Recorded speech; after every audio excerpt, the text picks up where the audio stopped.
superb debate. Contributions which have been made have been in the historical tradition, both in terms of eloquence and content of this miners' union. We've heard arguments for and against the Constitution and the rule book of the N.U.M. As President, I'm the custodian of the rule book. But I want to say to my colleagues in this union that there's one rule, in my view, above all other rules in that book, and that is when workers are involved in action, you don't cross picket lines under no circumstances.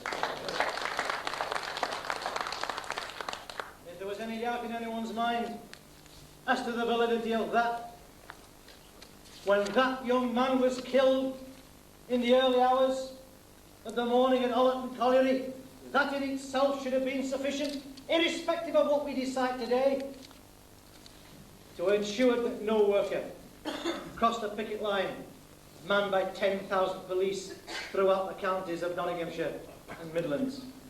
There are many in this union who never thought they would see the day when thousands of police, not merely aiding and abetting the National Coal Board, but by openly supporting government policy, were being deployed in an attempt not to get men to work, but to smash the National Union of Mineworkers.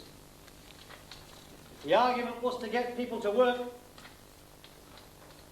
There are 4.5 million desperate for a job who want to be having the right to go to work.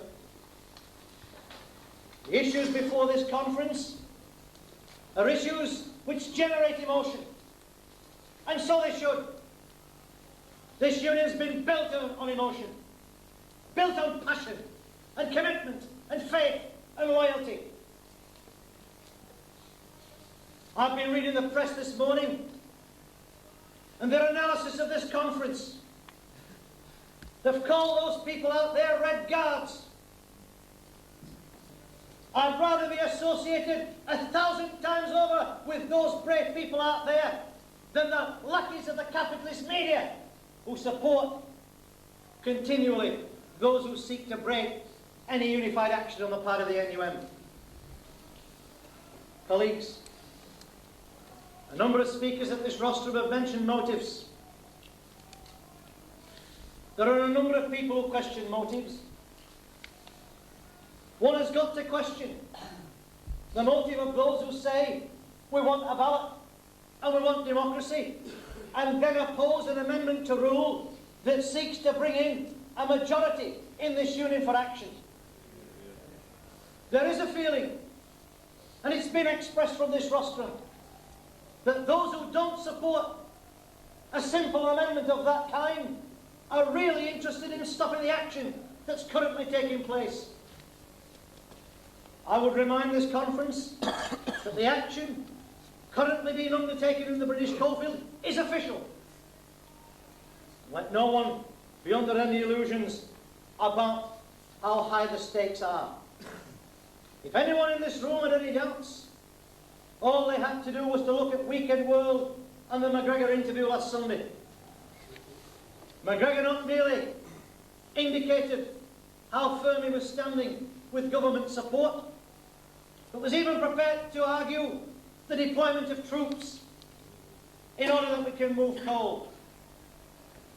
We've had, during the course of this dispute, solidarity action from other trade unions, the like of which we haven't seen since 1972 and 1974.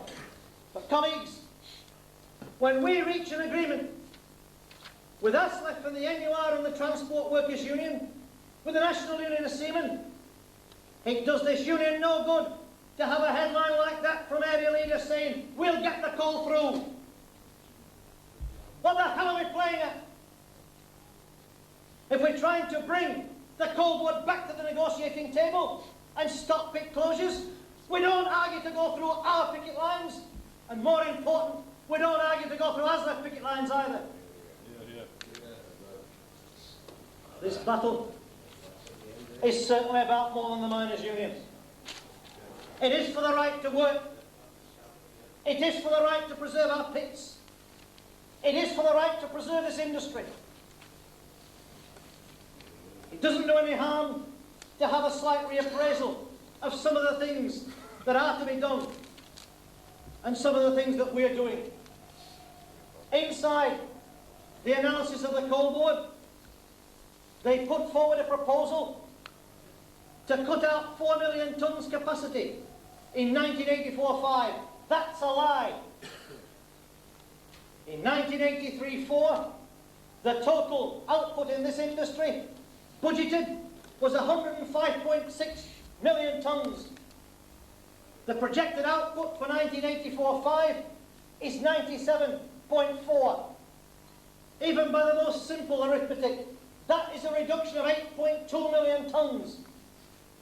But if you look into the details contained in the JPAC meeting, it states net reduction, because during the forthcoming year, 2 million tonnes of extra production are coming into Selby, and that means the actual production loss in terms of capacity is 10.2 million tonnes.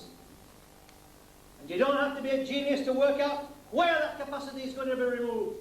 In the North East, in Scotland and in Wales, and in those areas where the board believes that they can win. They've suddenly encountered opposition, the like of which they've not seen, and certainly didn't contemplate. They'd reached a position where they were treating you all with contempt. Jack Taylor and George Bolton and others are right. We can all make speeches, but at the end of the day, we've got to stand up and be counted in this organisation. We've got to come out and say, not only what we feel should be done, but do it. Because if we don't do that, then we fail. I accept the point that was made about the impact of the overtime ban. I recognise the fact that Ken Toon said it was having a dramatic effect. It was because of the dramatic effect that the Coal Board decided to accelerate even faster their cutback in the mining industry, because they could see that we were weakening their position and strengthening ours. And as I speak today, the coal stocks are not those described by the CEGB or the board. The CEGB, they've got 17 million tonnes of coal left. And if you take away the amount that cannot be used because of degradation, you're down to no more than about 8 weeks or 9 weeks supply. The stocks held by the Coal Board itself are around 19 million tonnes. And again, if you remove the amount that cannot be used for degradation, then you're down to about 8 or 9 weeks. And that's why McGregor was talking about the use of troops. Colleagues, whatever decisions you take today, you can't on the one hand ask the National Union of Seamen and the N.U.M and ASLEF to stop the importation of foreign coal and oil, and at the same time continue to produce, to supply to power stations and other industries. People have talked to me about the negative features of this dispute. Yes, there are weaknesses, there always are. We're not disciplined like the Brigade of Guards. We don't have the same efficiency as the police force, which spent 5 years training. But we've got something that they'll never understand. We've got a commitment to this organisation.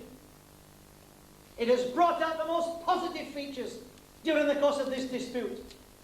And not only should we pay tremendous tribute to those in areas who, in spite of all the provocation, have stood firmly by this union's policy, we should also pay tribute to those that the media said would never fight in the same way as their fathers fought. The young people in our industry who've been an inspiration.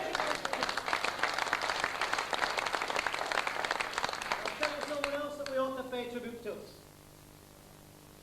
Far too often the media have been able to run with the television cameras to photograph or to film a few housewives saying, "He's going to work, we can't afford to strike." I think it's a magnificent gesture that we've seen in every coalfield, the establishment of women's support groups supporting this organisation. And people talk to me about breakaways. How can you talk about breaking away from the finest trade union in the world? And everyone who tries that are not merely doomed to failure. They'll be castigated by the whole labour and trade union movement for what will be recognised as an act of betrayal against basic trade union principles. Make no mistake, this union can win this dispute. If it couldn't, the press and television wouldn't be so intent on whipping up a campaign against the leadership of this union. And whatever they're attacking us, we know that we're on the right course. And McGregor on Sunday said that if you have a ballot vote, it'll not make a blind bit of difference. If you win it by 70%, he'll still pursue his policy. In other words, their intent with government support on slimming down this industry and in the process emasculating the National Union of Mineworkers. There's a general recognition in the wider labour and trade union movement that we too have got to respond. Once more we find ourselves in the vanguard of this struggle. We find ourselves in a leadership position, and none of us should shirk away from that responsibility or obligation. We should recognise that 1984 marks the most crucial point in our history. We've got a choice to make. As Jack Taylor and others have said, we can either accept the vote's proposals and see our industry decimated and our people consigned to the scrap heap of unemployment, or we can stand up and fight. I'll tell you one thing. Whatever decision you take today, if you feel like me, if you're able to stand on your feet and look back with pride on what you did, you'll know that the decision that you took was not merely in the interests of your job and your pit. More than anything else, it maintained your dignity and your self-respect as a human being and as a member of the finest trade union in the world.